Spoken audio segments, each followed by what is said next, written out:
everyone, this is Jack Wu, your host for Success Edge. And today I want to talk about how do you hold your team accountable? Because without accountability, nothing is going to happen.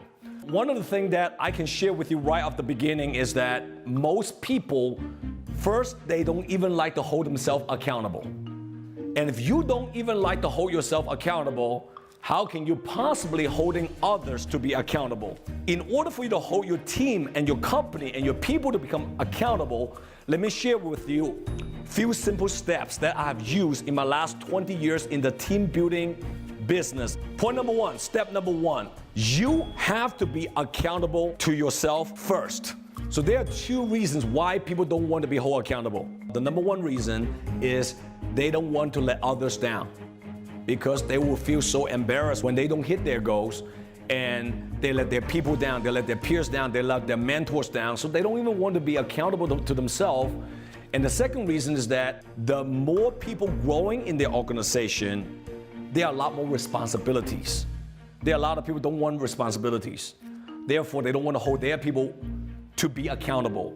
But in order for you to grow a big business, you must learn how to hold yourself accountable first. Then eventually you can hold others to become accountable. The second step is that you got to declare your goal and your intention publicly in front of your people. A lot of people say silence is gold. It could be true on a lot of things. But if you want your people to follow your directions, you have to let them know exactly, specifically, not general, specifically, what do you want them to achieve? What is the vision of this organization? When your people know exactly what you are going after, that gives them encouragement. That gives them a lot of confidence, because they say, wow, this individual knows exactly what he or she wants. That make a whole lot of difference. Be very specific. Never ever be general with your goals and your people's goal. Step number three to hold your people accountable is simply ask accountability from your people. Don't be afraid to ask accountability from your people. One of my favorite phrase is, I need your help. My company needs your help. We need you to perform. You know, I know last year you did 20 sales. This year, I need you to do 20% more. Most people, they want to feel being needed. When you publicly look at them and say, I need you to win. I need you to do another 2 sales. Can you please help me?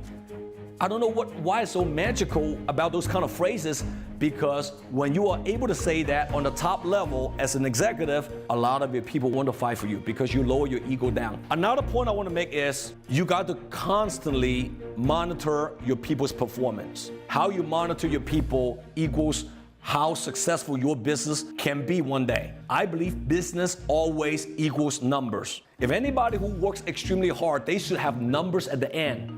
Numbers doesn't lie. People can lie, but numbers and facts don't lie. All right? And to me, you know, a successful entrepreneur equals to someone who knows how to build a business and eventually make profits. If you're not profitable, you're not a successful entrepreneur. You're not a successful salesperson. So always look at the scoreboard and monitor their performance and look at the numbers. Point number 5, step number 5, give your people feedbacks constantly. Give them feedbacks. If someone in your business does not know how to start from beginning to the middle to the end fluently, then of course they're not going to be able to have results. So that could be something that you can give them feedbacks on.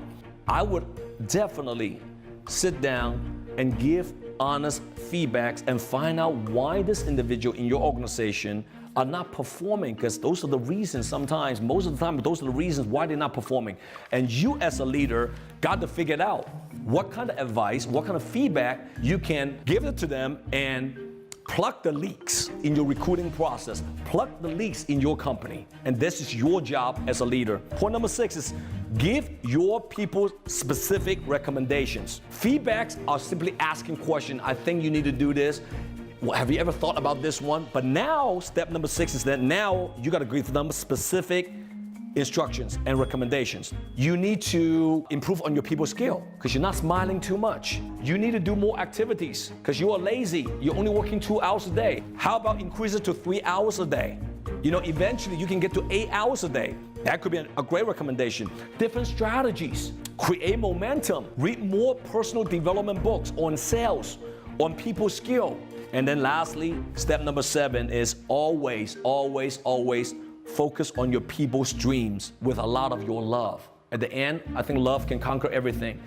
Whoever's working with you, whoever is on your team, understand they're human beings. You got to treat them with care. You got to treat them with love, but also with a lot of expectation, with toughness as well.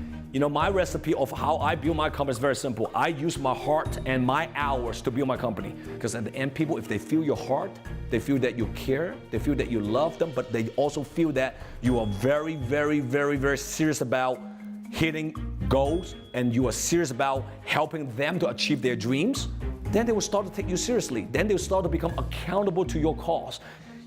People have emotion. People have pride. You as a leader, remember, your job is to spend 365 days a year. Try to find out what drives your people, because everybody's different. Your job as a CEO, your job as an executive, your job as a leader, as a mentor, is not to always wanting other people to do the things so you can achieve your dreams. Your job is to find out what they want and help them to get it. And if you truly believe in that, I'm telling you, your people will eventually be accountable to you. All right? So I hope my 7 pointers, my 7 steps have helped a lot of you to understand now how to hold your people accountable. All right? With that being said, I'll see you next time at my next episode of Success Edge. Take care.